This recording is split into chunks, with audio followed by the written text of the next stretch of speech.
right now. Number 109.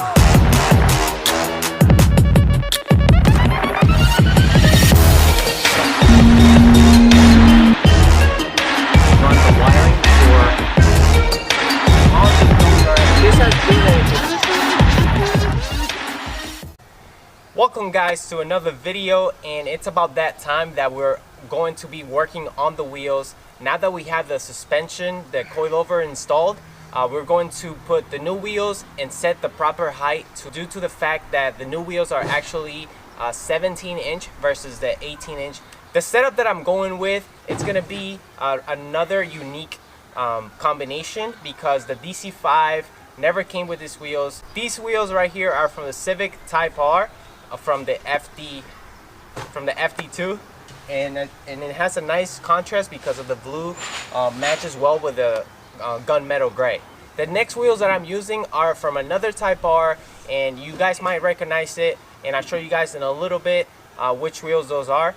Those are going to be a nice addition to this car as well because they're going to retain a lighter gray or gunmetal gray color, and it's gonna match this car very nicely. Let's install those new wheels and set the proper height on this DC5. These wheels have been a beautiful addition to this car. I really enjoy them the time that I had them on my car, and they did a really nice job in terms of you know, performance and whatnot. They didn't add too much weight to the car. You know, compared to other OEM wheels. I've had the TL Type S wheels, the waffle ones. I'm not sure if you guys are familiar with that, but maybe my earlier followers remember those wheels back in the day. I had those, and those were really heavy. They match and contrast this car beautifully with the blue and everything, but it's about that time that we're going to change the style and also update the look on this car. So I'm very excited to update the look. It's been over a year and a half, maybe 2 years now that I had these wheels, and yeah, so let me show you the ones that are over there. These are the wheels that I'm installing. Not sure if you guys seen them before, but they're absolutely beautiful. They are a OEM wheel from the Coilover R, original finish and everything. They're going to be with the black H, which is another change from the red H, which I currently have. I'm excited to throw these on the car because I also changed the rubber. I'm going with the Sumitomo HDR Z3s, which are a dedicated summer tire, because I'm going to be visiting the track this year. So we're going to compare them right here, and you can see the differences. We're going with from the red to the black, due to the fact that the red doesn't really match with the new setup of the yellow calipers.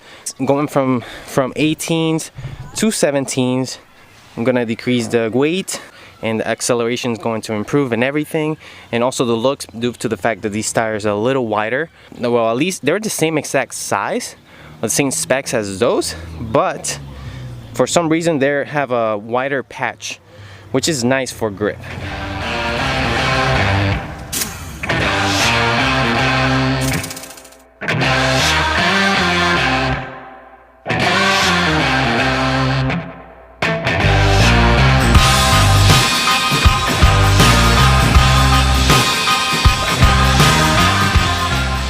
Alright guys, so I took the wheels off, and I just want to show you a small comparison between the FD2 Civic Type R wheels and the Euro R Accord wheels. Actually, these were a myth. People were saying that these were 55 offset and these are 60, but people weren't sure, and I can confirm right now that they actually are 55 offset, and they stick out just a little bit more away from the Brembos, which is nice because the FD2 were so close to the Brembo calipers due to the fact that they were 60 offset, and also I'm pushing them out with 25mm spacers already, just to make up for the difference, and so they can clear the Brembo calipers. But yeah, they were so close, and you couldn't even fit like a penny or anything. She was clearing perfectly, but I always wanted a little bit more space, and I'm gonna get exactly that this time around with the Euro R wheels. These are a nice comparison, different style, different rubber and everything. You can see this is more of a summer, stickier design versus the all-season performance tires. It worked really nicely on track, but I'm excited to test these out as well. Actually, before we throw on the wheels, we're going to adjust the height on the coilovers because I want to get them a little bit more closer to the edge here.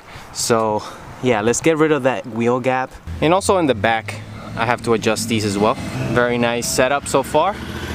I'm liking how it looks back here. We have the brand new calipers and everything, and I'm also using a 25 millimeter spacer to make up for the JDM offset. When you're adjusting coilovers, you actually use these spanner wrenches, and they hook up nicely right about here. You spin them until you get the adjustment that you want. And what I'm using to measure the height and get them as precise as possible is a digital ruler. It changes like that. So I'm gonna measure it like this. That's gonna give me the same exact height all the way around, and it's not gonna be too much of a difference.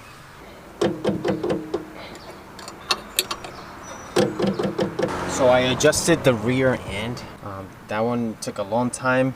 Actually, had cut myself doing that, but yeah, I just put a 3 lugs for now because I'm gonna set it on the ground. Once it settles a little bit, I'm gonna check the height in the back. In the front, actually I can turn it by hand. It's that easy. Look at that. So I'm actually lowering it by hand. So I'm gonna lock it in place, put the wheel on, and set it on the ground, and check the height all the way around and see where I'm at. And if I need to lower or raise it, we'll see. Before we do that, I want to show you the clearance difference between this wheel. You can see that it clears nicely, especially in there. We have about, okay, I can fit my finger in there. So we have quite a bit of clearance there.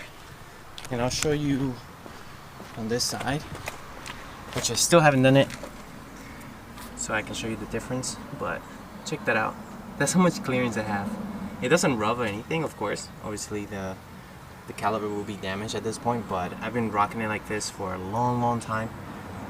Track events and everything, and no clearance issues. It does clear, but more clearance is always nice. So we did the first test, and then the front, pretty good actually. I like it.